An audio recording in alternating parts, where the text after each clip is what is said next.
Stepstone is privileged to welcome Margaret Kuhlow, the Global Finance Practice Leader for WWF, to our podcast today to be interviewed by Stepstone Head of Responsible Investment, Suzanne Teville. Margaret has extensive background working with governments and DFIs around development and sustainable finance. In her role at WWF, she looks to engage the finance sector around the topic of biodiversity. With the crisis of climate change, biodiversity is becoming an even more critical consideration within investments, and as our recent podcast on natural capital solutions discussed, as a place to invest. It's a pleasure today to be joined by Margaret Kuhlow, who is the global lead of WWF's finance practice. Margaret is perfectly positioned in her role to help us guide us through topics today that bridge the worlds of nature as well as finance. And it's very exciting to see at this moment in time when we have just completed COP15 and are about to embark on COP26, how the topics around nature and biodiversity are moving onto center stage. So very much looking forward to our discussion today. And thank you in advance for your time, Margaret. Well, thank you, Suzanne. It's great to be here. So to get us started, let's turn to discuss biodiversity. So we know that biodiversity refers to the richness of the species that inhabit our planet, be they plant, animal, or bacteria. So explain how this topic of biodiversity has become interrelated to the topic on climate change. Well, let's start with climate to get to biodiversity. So the Paris Agreement, which was reached in 2015, was a historic global agreement to limit warming of the climate to well below 2 degrees Celsius. In 2018, the Intergovernmental Panel on Climate Change, IPCC, we can try to keep the acronyms to a minimum in this conversation, but they'll be everywhere. They published a 1.5 degree report. It highlighted the difference in the expected impacts of limiting warming to 1.5 degrees versus 2 degrees to show how important every little bit of progress is. And I think it's helpful to think about some of those examples that they pulled out. With 1/2 degree more of warming, there's 25 million more undernourished people in the world by the end of the century. There's 150 million more cases of malaria, which already carries one of the world's worst disease burdens. And at 1.5 degrees of warming, we can expect to lose about 70% of the world's coral reefs. With 2 degrees of warming, so just 1/2 degree more, they'll essentially all be wiped out, along with 1/4 of the marine biodiversity that they support, not to mention all the tourism revenues that are essential to coastal communities around the world. So those are just some differences between warming by 2 degrees and warming by 1.5 degrees. The recent NDC synthesis report, the nationally determined contributions evaluation of what we have so far from the parties to the Paris Agreement, shows we're on track for warming of about 2.7 degrees Celsius. That's not a habitable world for the most part. That's not an investable economy for the most part. And we're also not really doing very well on biodiversity, to get back to your question. We've seen a little bit more than a 2/3 reduction in average population size of key vertebrate species over the last 50 odd years. And roughly 1 million species at risk of extinction, many in our lifetime. And biodiversity and its benefits to people are also the lifeblood of our economy. The Dasgupta review in the UK, which just recently came out, showed how all of our economic activity is dependent in one way or another on nature and its services.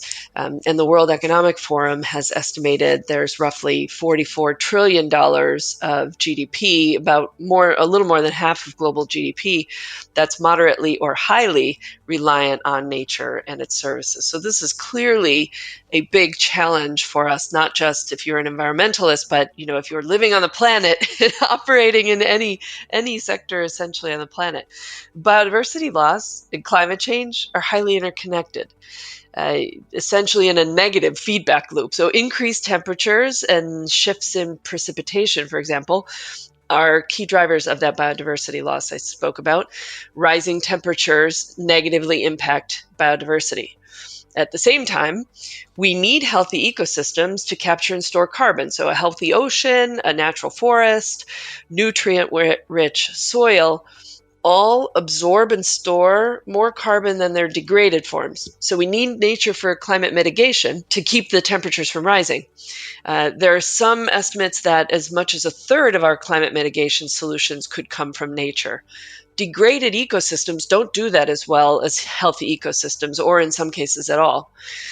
Degraded ecosystems also reduce the ability of nature to help us withstand environmental shocks. So to protect us against the physical impacts of climate change, like storm surge, like flooding, like droughts. So the more the climate warms, the less we can count on nature to help us cool the climate or withstand the impacts of a warming climate.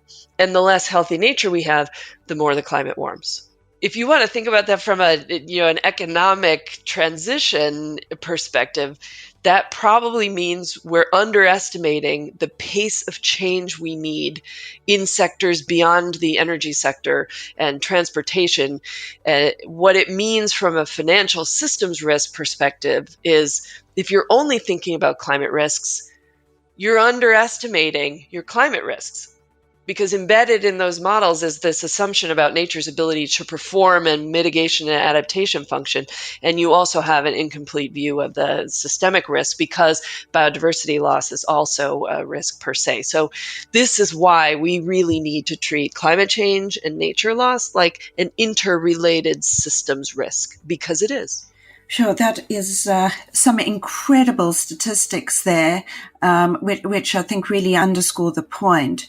It's actually pretty scary listening to, that perspective of recognizing how biodiversity almost sits as that foundation for our global economy. That certainly is sort of a perception change that I think we need, right? I think, we've just gone through COP15 that was hosted in China. And obviously, this was a critical conference where there was a stocktake in terms of how the world had done with respect to safeguarding ecosystems according to the framework of the Convention of Biological Diversity, or CBD, and they had this 2011 to 2020 plan. So my first question is sort of, how did we do in that stocktake? And then, as I understand, obviously there was discussion about what the post-2020 plan would be. So maybe if you can bring us up to speed in terms of what happened with respect to these two topics. Mm-hmm. Well, the CBD, the Convention on Biological Diversity Conversations, will actually happen in two parts this year. So we just did the beginning section. The negotiations will continue through April when it will finalize. So the handover was officially made to the new hosts of the CBD, Kunming, China. In the lead up to that, the CBD published a Global Biodiversity Outlook, the fifth edition of its Global Biodiversity Outlook, to assess progress in implementing the previous decade's strategic plan for biodiversity. So from 2011 to 2020, which is also referred to as the Aichi targets. The analysis and the conclusion of that report are in large part based on reports that are submitted by the parties to the convention. So there are two main conclusions from that report. One, none of the Aichi targets will be fully met. And second, the national targets were actually poorly aligned with the Aichi targets. There were both gaps in the level of ambition of the commitments of countries to address the targets nationally, as well as gaps in the actions to reach those commitments. And maybe it helps to look at a couple of examples to make that kind of real. So target 3 on harmful subsidies. Overall, there's very little progress that's been made over the past decade in eliminating, phasing out, or reforming harmful subsidies. Relatively few countries have taken steps even to identify the incentives that harm biodiversity, much less to remove those subsidies. And harmful subsidies far outweigh the positive incentives in areas such as fisheries and the control of deforestation, for example. There have been big global commitments to reduce harmful subsidies, including from the G20 going back well over 10 years, but we haven't really seen a lot of delivery there. On Target 8, reducing pollution, despite increasing efforts to improve the use of fertilizers, for example, nutrient levels continue to be detrimental to ecosystem function and biodiversity. And plastic pollution, I think, which we all have been paying a lot more attention to in the last couple of years, is accumulating in our oceans with severe impacts on marine ecosystems. So not a lot of progress there on reducing pollution. So not an encouraging picture overall. So, you asked, what does the 2020, the post-2020 framework look like? There's a draft, and the draft has been started to be discussed. WWF has provided some feedback on that draft. I can talk about that a little bit more. It's basically organized around a theory of change and a vision for 2050, which is living in harmony with nature. It has 4 long-term goals to get to 2050: ecosystems, species, and genetic diversity. Human needs are met, benefits are shared equitably, and there's a means of implementation for that. Each goal has a set of related 2030 milestones and 21 action-oriented targets to look to 2030. So that's basically the framework of the post-2020 Global Biodiversity Framework. So give us the WWF's perspective on that post-2020 plan as sort of being proposed.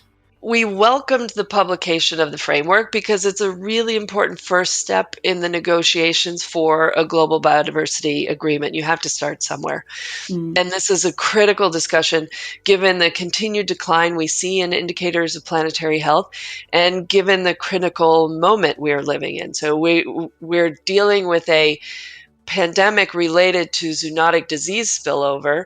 Understanding the way we're currently using and abusing nature only increases the probability of that spillover. So that's the context in which we put out a call for much higher ambition, a clear and measurable goal that captures attention and catalyzes action in the same way that 1.5 degree target of the Paris Agreement does. So nature isn't the same as climate. We don't expect a single number, but we do believe a clear global goal for nature can really mobilize action. Some examples of the lack of ambition from our perspective in the current draft would start with the mission. The mission is to put biodiversity on a path to recovery by 2030. And we really don't think that's going to be enough to address the crisis in nature or to have nature help us address the crisis in climate. The mission needs to aim to reverse the loss of biodiversity to achieve a nature positive world by 2030. So more nature in 2030 than we had in 2020, not just a stop in the loss of biodiversity. So we think that level of ambition is more in line with some other international efforts we've seen by political leaders, such as the Leaders' Pledge for Nature, which has now been endorsed by political leaders from more than 90 countries, acknowledging interlinkages between climate and nature loss and making commitments to address biodiversity loss, raise ambition in the NDCs, the nationally determined contributions under Paris, and promote that convergence between biodiversity and climate. And we also think it's more consistent with the more recent G7 2030 Nature Compact, which commits to bold action for delivery of ambitious outcomes for nature in 2021, including with strong ambition that cuts across climate and biodiversity convention. So we have these big discussions going on at the same time. We need to make sure that these conversations are also joined up. And we need to see more ambition in addressing the key drivers of biodiversity loss. So the IPBES, that Global Assessment Report on Biodiversity and Ecosystem Services from the Intergovernmental Science Policy Platform on Biodiversity Ecosystem Services, is really laid out what the big drivers of biodiversity loss: agriculture, food system, infrastructure. We're not going to be able to reverse nature loss unless we see ambitious steps taken in transforming those systems, in transforming the way we produce and consume material goods and services, especially food. So we need a clear, ambitious 2030 milestone to have the global footprint of production and consumption. And then maybe one last point that we made on this, on the framework, is the framework can take key lessons from business. What matters gets measured, and what's measured gets managed. The Aichi targets where we have seen the most progress are the ones that were formulated in a clear and smart manner. So we really like to see more specific, measurable, time-bound, action-oriented targets in the framework when it's finalized. Thank you. So one other very important initiative that we see getting going is the Task Force for Nature-Related Financial Disclosure, which obviously sits as the analogy for the TCFD, or Task Force for Climate-Related Financial Disclosure. So how do we take such a complex topic such as biodiversity and start to incorporate it into the evaluation and valuation of financial assets? So curious in terms of how you think this effort will develop. I suppose in my mind, it's easier to conceive about how it could be applied for perhaps mining or agriculture related businesses, but thinking that for sort of mainstream industrial or services, maybe you can help us sort of understand how you think sort of this goal will play out. Yeah, I think it's fair to say it's going to be complex work, but there's already a lot to build on. The launch of the TNFD this last summer included publication of something called Nature in Scope, which is a framing of the principles, the proposed scope of the disclosure framework, the governance, a draft work plan. And there was also a proposed technical scoping paper that was published that lays out some of the key framing issues. So the members who now have been on board since September are not starting from scratch. And it also, as you said, stands on what I would call the now broad shoulders of the Task Force on Climate-Related Financial Disclosure. So we really think that this kind of a framework for organizations to report and act on evolving nature-related risks really can be critical to mainstream the concept of nature-related risk into business and financial decision-making. So it's first and foremost a disclosure framework, but we believe disclosure plays a key role in helping reallocate capital away from nature risk by increasing awareness of both dependencies and impacts of business on nature. If you look at the TCFD case, for example, we're just starting to see those recommendations, or in some jurisdictions, recommendations very like them, become mandatory. And there's some early evidence that increased disclosure does in fact result in lower carbon risk in financial portfolios. Now, of course, the ultimate goal of initiatives like TCFD, like TNFD, to drive differences in investment decision-making is not just to get individually clean portfolios at the individual institutions, but to use it as a lever of impact to reduce GHG emissions in the TCFD case, and in the TNFD case to reduce these nature negative outcomes and increase nature positive finance. So this kind of a global, unified, agreed disclosure framework, we believe, really can be important to get that done across the sector. And there's a lot of risk that financial institutions may not well be aware of because they can't get that information. There are some obvious places where there are risks. As you mentioned, they probably realize they have to look at food companies. They probably realize they have to look at deforestation-related companies, but they may not realize how some other industries are linked to those kinds of deforestation or conversion of habitats. So this really will help us disclose those risks so that you can drive better decision making.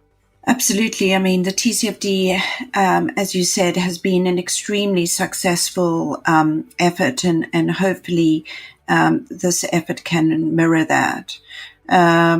You touched earlier on the topic of disease and climate change and biodiversity and linking them together. And WWF has produced some really interesting analysis, I suppose, on pandemic risk and these interrelationships.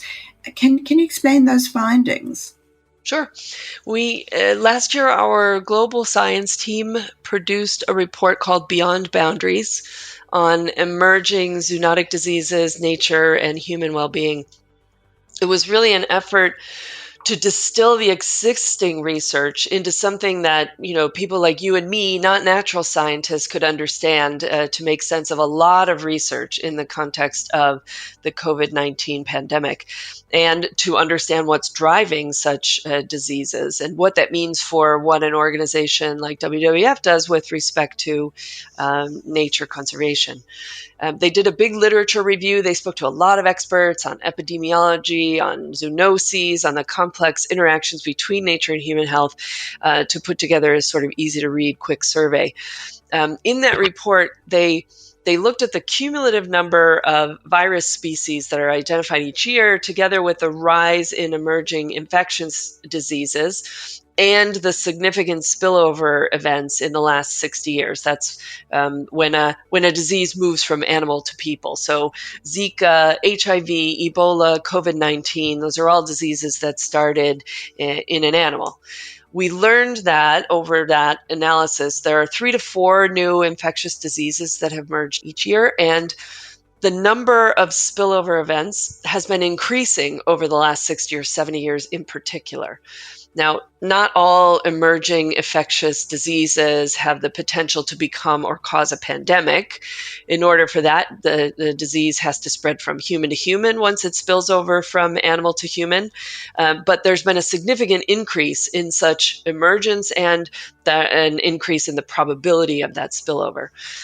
Then they looked at the drivers of specific, a variety of pathogen types of diseases. And they noticed that land use change is a direct driver in all of the pathogen types that they looked at. And likewise, we learned from the biodiversity assessment that was launched last year, the biggest driver of biodiversity loss is habitat degradation or land use change. So there's this similarity between climate change, biodiversity loss, and pandemics. They don't cause each other, but nature loss and the rise in pandemic probability and climate change all share a significant underlying driver. So land conversion for agriculture in particular has caused 70% of terrestrial biodiversity loss and 50% of freshwater biodiversity loss, while it also increases the probability of spillover of zoonotic diseases like COVID-19. So in short, we have a lot of reasons to improve our understanding of these complex natural systems interactions. And remember that we too are part of nature, which is what the Dasgupta report was trying to remind us. It's especially easy, I think, for those of us who live in a highly urbanized area to forget we're living on a big blue planet, one that we are now impacting in a way that comes back strongly negatively on us. I think, of course, if you live closer to the land, you listen to the rivers, you watch the oceans around you, you see these changes, you haven't forgotten this interrelationship. But for the rest of us, we have a lot to learn and a lot to transition for our own good and ultimately for the sake of our children, for the sake of their children and their grandchildren. Thank you, Margaret, for that discussion. There was very clearly explained some extremely complex topics and hopefully some sobering statistics and thoughts for our listeners to take in and absorb, all, of course, underscoring the importance of this topic and its relevance to the finance space. So thank you again, Margaret. And thank you very much, Suzanne, for the interest. I really enjoyed the conversation. This concludes RPM's Climate Change Special. Thanks to Suzanne, Margaret, and all our other guests for shedding light on some of the important topics that have at the forefront of COP26 and the other climate-related events that have taken place over the past month. The discussion around climate change continues to evolve quickly, and in our discussion, Margaret mentioned a lot of great reports and studies. You can find links to them and all episodes of RPM on our show page at www.stepstonegroup.com. You can also find RPM on Apple Podcasts, Spotify, Stitcher, and other podcast providers.